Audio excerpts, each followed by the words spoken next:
membedakan antara taklid buta dan taklid berdasarkan ilmu.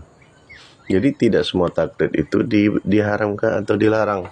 Taklid yang dilarang itu adalah taklid buta atau fanatik buta. Sedangkan taklid yang benar itu adalah taklid kepada ahli ilmu. Taklid berdasarkan dalil, taklid berdasarkan ilmu yang ada pada ahli ilmu itu. Makanya fas'ahlu ala zikri in kuntum la ta'lamun, bertanya kamu kepada ahli ilmu seandainya kamu tidak mengetahui. Karena di saat kita bertanya kepada ahli ilmu itu berpadwa dengan dalil. Jadi kita mengambil paduannya dengan melihat dalil yang ada pada ahli ilmu tadi. Sedangkan taklid buta, mereka fanatik hanya kepada nenek moyang atau kiai atau seseorang yang difanatikannya tanpa melihat dalil sama sekali. Itulah fanatik buta. Sedangkan taklid yang tadi itu, taklid kepada ahli ilmu itu sifatnya sementara. Saat dia sudah belajar ilmu dan bisa mengkaji dalil lebih dalam, dia bukan taklid lagi, makanya masuk kepada yaitu mengkaji dalil. Jadi seandainya ada dua fatwa ulama yang berbeda, dia akan melihat mana yang lebih kuat hujahnya.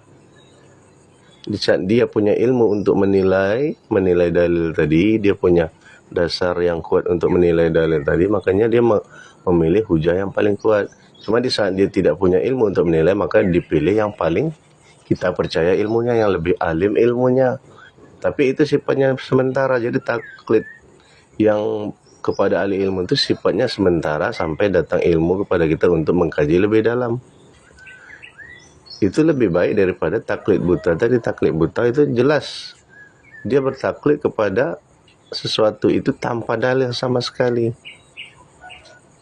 Itu namanya taklid buta, taklidul a'ma. Sedangkan taklid kepada ahli ilmu memang ada perintahnya, fas'alu ala zikri in kuntum la ta'lamun. Dia bertaklid kepada ahlinya di saat dia belum ada ilmu yang mendalam untuk mengkaji. Dan itu lebih baik karena bertaklid kepada ahlinya. Ahlinya tadi berpadwa dengan dalil. Seandainya dia beristihad sendiri, itu lebih parah lagi karena dia tidak punya ilmu. Maka bertanyalah kepada ahli ilmu seandainya kamu tidak mengetahui. Setelah mendapatkan ilmunya tadi, tentu diamalkan.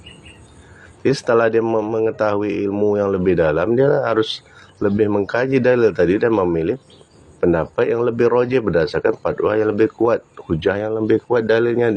Dan seandainya ada dua pendapat ulama yang bertentangan, dipilih dalil yang paling kuat, hujah yang paling rinci, yang paling kuat, yang paling sore.